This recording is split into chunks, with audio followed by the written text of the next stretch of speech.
ជំរាបសួរដល់អាណាព្យាបាលនិងសិស្សានុសិស្សសម្រាប់ថ្នាក់ទី2អញ្ចឹងថ្ងៃនេះអ្នកគ្រូមកមានលំហាត់អញ្ចឹងលំហាត់ទី1ចូលអាននិងសរសេរចំនួនតាមរូបអញ្ចឹងរូបមេផ្ទាំងនេះគឺមានន័យថាចំនួន100អញ្ចឹងគេឲ្យកូនអានហើយសរសេរជាចំនួនតាមរូបអញ្ចឹងយើងមើល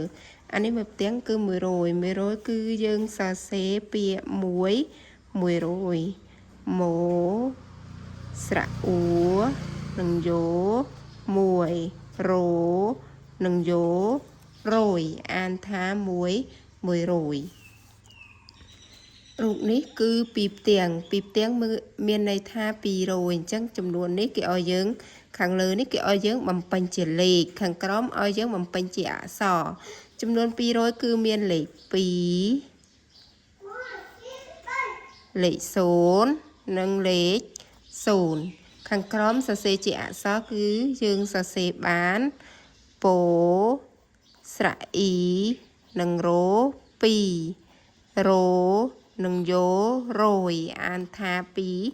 200លំហាត់មួយទៀតមានចំនួន1 2 3 4 5តោះកូនរឹបសាថ្មីជាមួយអ្នកគ្រូទាំងអស់គ្នា1 2 3 4 5គឺមានន័យថា500យើងសរសេរខាងលើគេឲ្យយើងសរសេរជាលេខមានលេខ5លេខ0លេខ0សរសេរជាអក្សរបជើងរោស្រៈអាំរោនិងយោរយអានថា500លំហាត់មួយទៀតតោះយើងរាប់ទាំងអស់គ្នា1 2 3 4 5 6 7 8 9 10តោះរាប់ម្ដងទៀត1 2 3 4 5 6 7 តោះអញ្ចឹងយើងបាន700គឺយើងសរសេរលេខ7លេខ0និងលេខ0តោះយើងសរសេរជាអក្សរម្ដងបជើងរោសអាំ5ពោអ៊ី2និងរោ2រោនិងយោរយអានថា700តោះទៀតរាប់ទាំងអស់គ្នាកូន1 2 3 4 5 6 7 8 9 10តោះយើងរាប់ទាំងអស់គ្នាចា៎យើងរាប់បាន8កូនសរសេរលេខ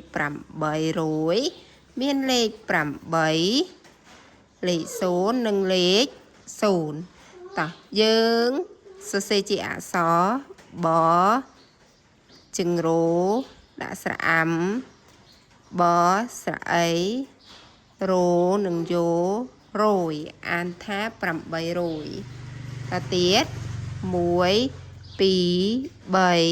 4 5 6 7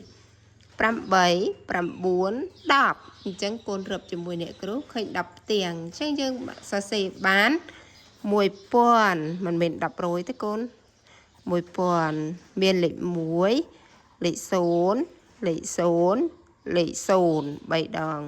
ហើយយើងសរសេរជាអក្សរម៉ូស្រៈអ៊ូ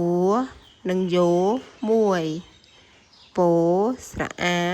និងណូបន្ត1អានថា1000ចឹងលំហាត់នេះអ្នកគ្រូសូមបញ្ចប់កន្លែងនេះបើសិនជាកូនមានចម្ងល់កន្លែងណាមួយកូនអាច comment នៅខាងក្រោមបើសិនជាកូនចង់តាមដានលំហាត់បន្តទៀតកូនអាចជួយចុច subscribe ឲ្យ channel YouTube របស់អ្នកគ្រូផង